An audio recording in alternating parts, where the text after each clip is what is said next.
Hello, good morning guys. Kasabong Luzon, Visayas, Mindanao. Ito sa umaga na ito magbigay naman ko og tips para mayroon akong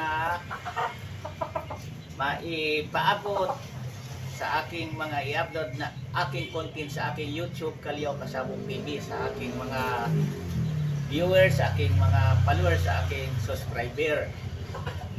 Una sa lahat, bago ko ipagpatuloy ang usapin natin tungkol sa buhay pagmanok-manok, magpasalamat muna ko sa inyo, sa aking mga solid subscriber, sa nagdagdag pag-subscribe sa akin.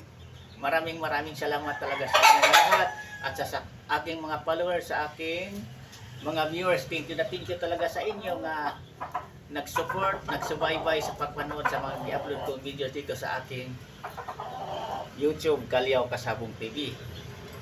Ito na maibigay kong tips puriba sa inyo nga mga baguhan pa lang, na ang pagmamanok talaga, bawat isa sa atin kanya-kanya talagang kahiligan natin na kulay na hinahawakan na manok, na makamit natin ang tinatawag na hindi tayo puro talo, doon tayo sa laging panalo. Kasi hindi na po pwedeng hindi talaga tayo matatalo, pero ang pinaka-importante na alamin nyo, kay mga baguhan pa lang, kay naranasan, nasubukan ko na yan, ang paglaban-laban sa manok. Mayroon talaga nga manok nga hindi hiyang sa akin, hindi para sa akin. Yan totoo, kasabong may nahawakan talaga kung kulay na manok nga hindi talaga nanalo sa akin, tabla lang ang labanan. O kung manalo man yung linyada na yung mga kulay minamanok ko, lamang talaga ako palagi sa talo. Bihira lang ang manalo. Nasubukan ko na yan. Dati sa Negros, nagmamanok ako ng tinawag yung mga puti na tabas man yan ang tawagin doon. Yung sinibalang na yan, may ikwento ko to sa inyo, totoong buhay yan. Ang minamanok ko, 12 piraso yan na parehas puti. Isang linyada lang yun, yung tinawag o mga tabas nga. Sinibalang ko dito sa Manila yan kung tawagin. Sa 12 piraso yan, dalawa lang ang nanalo, 10 ang natalo, hindi nagdaang panalo. Tapos hirap pang manalo yung dalawa na yun. Yan totoo. Kaya ang ginagawa ko, pinapalitan ko ng ibang kulay. Humawak naman rin ako ng ibang kulay nga linyada.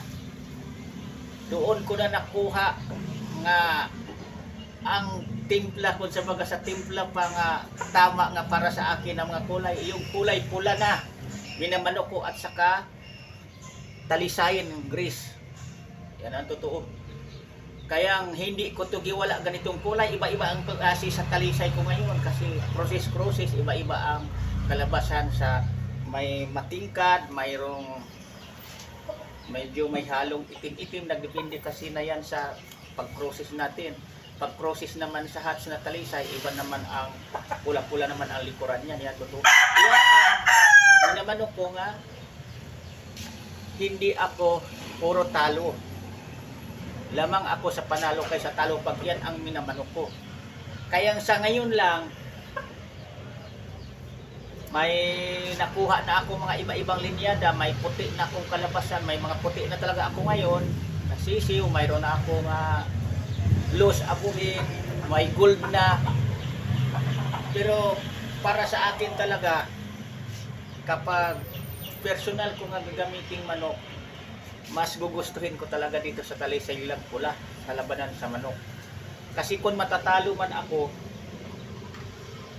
lamang ako sa panalo sa bilangan sa labanan sa manok pag yung minamanok ko. Kasi nasubukan ko na talaga yung kulay na gold nga, hindi rin ako hiyang yan, walang nanalo pang gold sa akin. Yan totoo, ilang bisis ko na yan na minamanok ang gold. Ang galing na palo, ang galing bumatog palo talaga, quality. Pero pagdating na sa labanan, mag-uwi akong talunan yan. Pero sa mga pula ko, kahit hindi kaano magaling maglaro, pero doon mo na makita na pag may bakal na, pagdating na sa labanan, doon na gumagaling karamihan ng bilis lang patayin ang kalaban pag ako ang sinuswerte ng araw na yon. Pati yung mga talisay ko. minsan wala pang sugat. Yan, totoo. Yung mga gris ko pag manalo. Sandali lang, pag swerte kong araw na yon. Pero kung hindi ko naman swerte ng araw na yon, ang manok ko, kasi marunong, sinabi ko sa inyo, nakapag-seminar talaga ako sa pag-alagaay ng manok. Matatalo man ako, pero talagang medyo pagpawisan din kunti ang maging kalaban ko kasi hindi ganun kadali ding matalo ang manok ko kapag hindi mapuruhan kaagad sa kilikili. Ang totoo kasabog. Kasi dito sa mga gris ko at sa mga pula ko, nasubukan ko na yan sa mga labanan.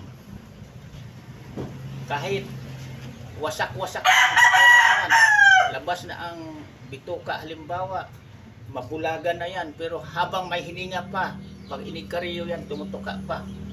Basta sakto sa alaga ng manok. Iyan ang pinaka-number 1 din na ma-advise ko sa inyong mga baguhan pa lang ha.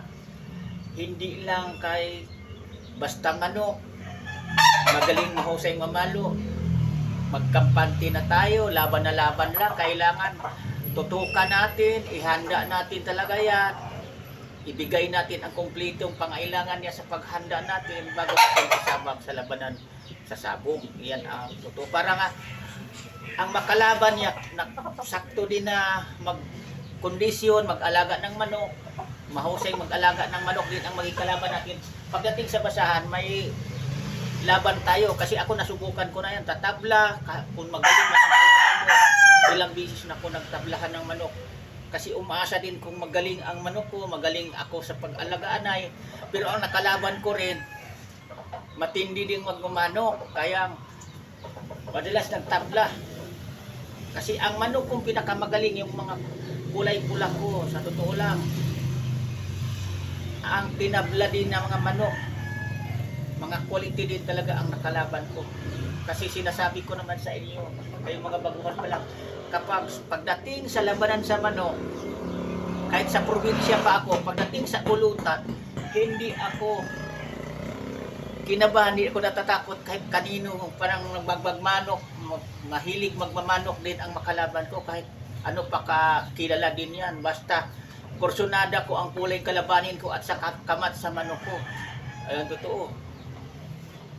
Dati nga, lumalaban pa ako, doon pa ako sa probinsya, sa Negros, ng kahit bata sa akin, lumaban ko kahit magulang ang kalaban. Basta mapalaban lang ang manok ko, yan ang totoo. Pero ngayon, pwede na dito nandito na ako sa Metro Manila, sa mga malaking sabungan dito, mga sabungan cockpit. Hindi po pwede na dito ang estilo ko dati na lumalaban akong Pilipin, ang labanan sa manok ko, bata, magulang. Kasi dito, hindi na basta-basta ang mga manok ngayon. Dahil naglabasan na ang mga quality, iba-iba na ang linyada, iba-iba na ang pag-process sa manok.